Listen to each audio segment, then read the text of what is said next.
warahmatullahi wabarakatuh. Perkenalkan, nama saya Sofi Aiha, MPM 2014341772. Hakikat sastra anak.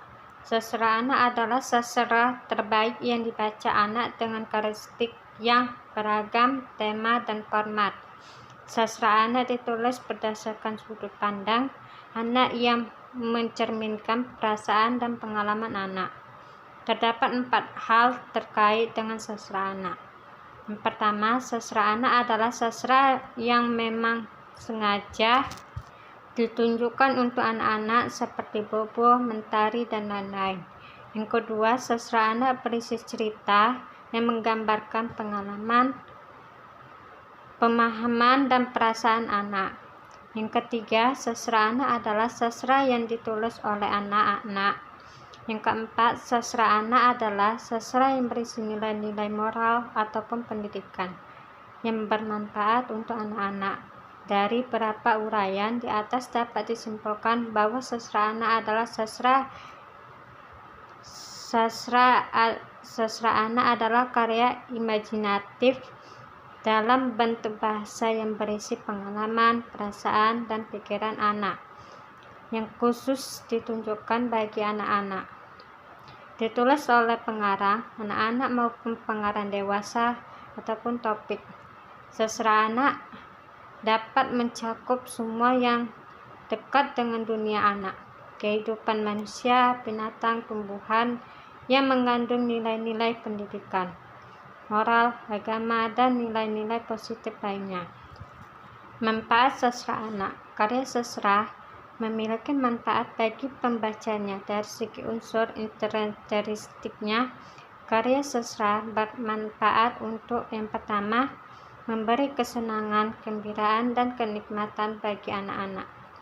Yang kedua, mengembangkan imajinasi anak dan membantu mereka mempertimbangkan dan pemikiran alam, kehidupan, pengalaman, ataupun gagasan. Yang ketiga, memberi pengalaman baru yang seolah-olah dirasakan dan dialami sendiri. Yang keempat, mengembangkan wawasan kehidupan anak menjadi perilaku kemanusiaan. Yang kelima, menyajikan dan memperkenalkan anak terhadap pengalaman universal. Dan yang keenam, meneruskan warisan sastra dari segi unsur ekstrinstiknya. Sastra anak bermanfaat untuk yang pertama, perkembangan bahasa. Yang kedua, perkembangan kognitif. Yang ketiga, pengembangan kepribadian. Dan yang keempat, pengembangan sosial. Pagi dengan sahabat. Pagi itu hujan turun dengan deras. Ani merasa bingung bagaimana untuk berangkat ke sekolah. Ketika sedang memandang hujan, terdengar suara HP berdering dari kamar Ani.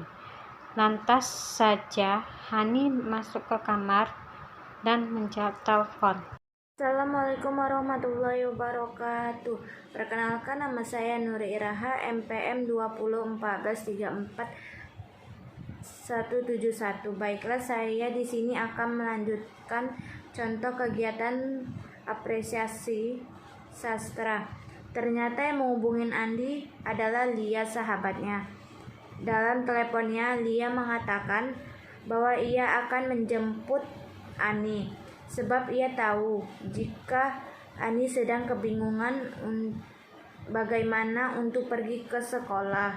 Perkenalkan, nama saya Erwati Panjaitan dengan NPM 201434095. Baiklah, di sini saya akan melanjutkan contoh dari kegiatan apresiasi sastra. Tak selang berapa lama, Lia sudah sampai di depan rumah Ani bersama ayahnya menggunakan mobil. Ani pun bergegas berpamitan pada orang tuanya dan keluar untuk menemui Lia. Assalamualaikum warahmatullahi wabarakatuh. Nama saya Suci Mutiara, NPM 2014344077. Di sini saya akan melanjutkan contoh kegiatan apresiasi sastra anak. Setelah sampai di sekolah, yang merupakan teman sebangku tersebut pun masuk menuju kelasnya. Istirahat pun tiba. Keduanya pergi ke kantin untuk menghilangkan rasa lapar. Ketika hendak membayar, ternyata Lia lupa membawa dompet, sehingga Ani sang sahabat membayarkannya.